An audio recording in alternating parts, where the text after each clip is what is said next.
Good afternoon. This is Akashvani and I am Valsa Williams with the Midday News.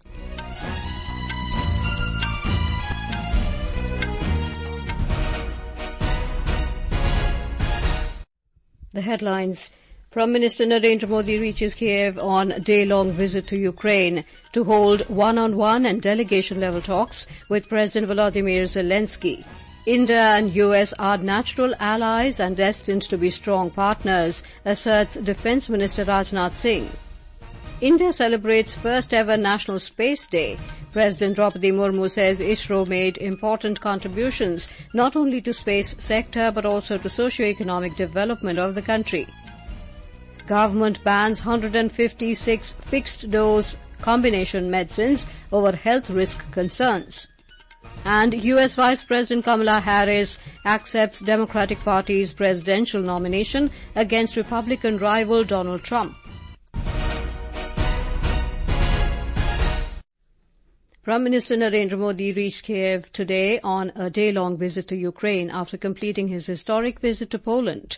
Prime Minister Modi reached the Ukrainian capital on board a train, taking a journey of around 10 hours under tight security. The Indian community accorded a very warm welcome to Mr. Modi on his arrival.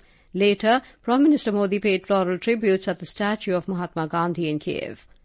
During his visit to Ukraine, Mr. Modi will hold one-on-one and delegation-level talks with President Volodymyr Zelensky. The two leaders will hold discussions on the entire gamut of bilateral relations, ranging from economic and business linkages, agriculture, infrastructure, health and education, pharmaceuticals, defence, culture and people-to-people ties. The visit is taking place against the backdrop of the ongoing conflict in Ukraine, which will also form part of the discussions.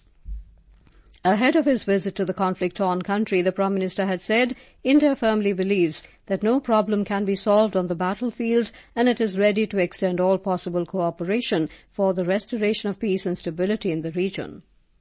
Ukraine और पश्चिम Asia में चल रहे संघर्ष हम सभी के लिए गहरी चिंता का विषय है। भारत का यह दृढ़ विश्वास है कि किसी भी समस्या का समाधान रणभूमि में नहीं हो सकता। किसी भी संकट में मासूम लोगों की जान की हानि पूरी मानवता के लिए सबसे बड़ी चुनौती बन गई है। हम शांति और स्थिरता की जल्द से जल्द बहाली के लिए डायलॉग और डिप्लोमेसी का समर्थन करते हैं। This is the first visit by an Indian Prime Minister to Ukraine after the establishment of diplomatic relations between the two countries in 1992. Earlier, during his two-day official visit to Poland, Prime Minister Modi held meetings with his counterpart Donald Tusk and President Andrzej Sebastian Duda in Warsaw. Defence Minister Rajnath Singh has said India and the US are natural allies and are destined to be strong partners. The minister was addressing the Indian diaspora in Washington on the first day of his official visit to the United States. Mr. Singh reached Washington last evening on a 4-day visit to the United States at the invitation of the U.S. Secretary of Defense, Lloyd Austin. Bharat और America का जहां तक सवाल है, हम लोग के natural है, बड़े पुराने रिश्ते हैं हम लोग, और उसी डेस्टिनी के अनुरूप ही भारत और अमेरिका के रिश्ते लगातार मजबूत होते जा रहे हैं। और मुझे तो लगता है कि भारत और अमेरिका दोनों के मिलाकर वह ताकत है कि भारत में दुनिया में पीस, प्रॉस्पेरिटी और स्टेबिलिटी तीनों यदि लाई जा सकती है तो भारत और अमेरिका बेहतर स्थान को कर सकते हैं। The Defence Minister said it is heartwarming to see how the Indian community continues to cherish and uphold their cultural values and maintain their connection to their roots. After Mr. Singh's arrival, India and the US signed the Security of Supplies Arrangement Document, SOSA, and Memorandum of Agreement regarding the assignment of liaison officers. With the signing of SOSA, India and the US agreed to provide priority support for goods and services that promote national defence. During his visit, Mr. Singh will hold a bilateral meeting with his US counterpart, Lloyd Austin, and National Security Advisor, Jake Sullivan. The country is celebrating its first ever National Space Day today. On this day last year, Chandrayaan-3 mission accomplished safe and soft landing of the Vikram lander on the lunar surface. With the achievement, India has joined the elite group of spacefaring nations, becoming only the fourth nation to land on the surface and the first nation to land near the south pole of the moon. The President, Vice President and Prime Minister greeted fellow citizens on the occasion. The theme for this year's celebration is Touching Lives While Touching the Moon, India's Space Saga, which emphasizes the profound impact of space exploration on society and technology. Speaking at the main function organized on the occasion at Bharat Mandapam in New Delhi this morning, President Draupadi Murmu said the Indian Space Research Organization, ISRO, has made important contributions not only to the space sector but also to the socio-economic development of the country. ISRO Bharat का अंतरिक्ष station स्थापित करने की दिशा में आगे बढ़ रहा है। मैं गगनयान मिशन की भी उत्सुकता से प्रतीक्षा कर रही हूँ, जिसमें भारतीय अंतरिक्ष टीम को अंतरिक्ष में ले जाया जाएगा। मुझे विश्वास है कि इन सभी मिशन के फलस्वरूप ऐसे परिणाम सामने आएंगे जिनसे देश सामाजिक, आर्थिक एवं वैज्ञानिक रूप से लाभान्वित होंगे। Minister of State for Space, Dr. Jitendra Singh, said the Narendra Modi government has broken the shackles of the past to liberate the space sector. हमारे वैज्ञानिकों के पास, हमारे विशेषज्ञों के पास प्रतिभा की कमी न थी, योग्यता की कमी न थी, मेहनत करने का मादा भी था, आंखों में अरमान भी थे. What was lacking was perhaps an enabling milieu which is expected from the policy planners, from the political leadership, and that was overcome when Prime Minister Modi came in. ISRO Chairman S. Somnath said there is a lot of enthusiasm among people on National Space Day. It was on 23rd August 2023, Chandrayaan-3 made the historic landing on the moon, creating a never-before event in the history of the space program of this nation. Honorable Prime Minister of India, he made the announcement of 23rd August to be the National Space Day. This year, the National Space Day is being celebrated all across the length and breadth of this country, and there is a lot of energy and enthusiasm that is visible. On the occasion, President Murmu presented prizes to the winners of ISRO's Robotics Challenge and Bharatiya Antariksh Hackathon. In his message on the occasion, Vice President Jagdeep Dhankar said the day is a reminder of Bharat's remarkable journey in the space sector propelled by the spirit of Atmanirbharta. The Vice President conveyed best wishes to the space scientists and hoped that their innovation and vision will propel Bharat to even greater heights and continue to inspire humanity. Prime Minister Narendra Modi said countrymen recall with great pride the nation's achievements in the space sector. The Prime Minister said his government has taken a series of futuristic decisions relating to this sector and will do even more in the times to come.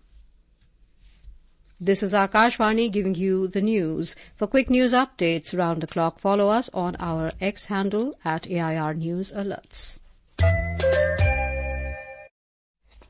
The government has banned 156 medicines, including antibiotics, painkillers and multivitamins, after a review found that they posed health risks. The Health Ministry, in a notification, said the 156 fixed-dose combination medicines are irrational combinations. The Ministry said the use of these drugs are likely to involve risks to human beings, whereas safer alternatives are available. It also added that the decision has been taken after the matter was examined by an expert committee appointed by the government and the Drugs Technical Advisory Board. The centre has approved the release of 40 crore rupees in advance to Tripura in view of the flood situation in the state. The amount released as the central share from the State Disaster Response Fund is intended to provide relief to the affected people. In a social media post, Union Home Minister Amit Shah said 11 National Disaster Response Force teams, 3 columns of the Army and 4 helicopters of the Air Force deployed by the centre are already assisting the state government in relief and rescue operations. Meanwhile, Tripura Chief Minister Dr. Manik Saha undertook the aerial survey of the flood-affected areas in the state today. The rescue operations are underway in flood-hit Gomti and South Tripura districts. We have a report. Reciprocating to the centre's financial assistance, Chief Minister Manik Saha has expressed gratitude to Prime Minister Narendra Modi and Home Minister Amit Shah for the much-needed support in the time of grief due to floods. The CM said that the constant support from the centre is helping and motivating Tripura to firmly fight in this tough situation. Meanwhile, the torrential rains caused damage to a big stretch on the Assam-Agartala NH8 at Atharamura Hills, prompting the Khowai District Magistrate to stop vehicular movement. The National Highway authorities who visited the affected site today have suspected of an earthquake effect in the area coupled with heavy rains. Kunal Shinde, Akashvani News, Agartala. In Uttarakhand, 4 Nepalese workers were killed in a landslide amid heavy rain near Fata in Rudraprayag district. The State Disaster Response Force has reached the spot and started rescue operation. The Badrinath National Highway in Chamoli district is blocked for movement of vehicles due to landslides at various places. Meanwhile, the Met Department has issued an orange alert for heavy rainfall at some places in Dehradun and Bageshwar districts today.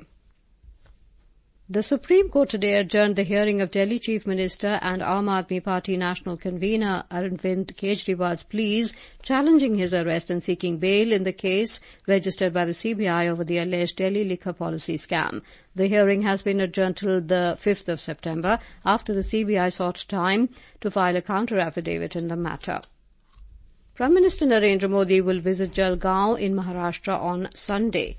The Prime Minister will distribute certificates to new 11 lakh Lakhpati Didis. He will also interact with Lakhpati Didis who earn 1 lakh rupees or more per annum.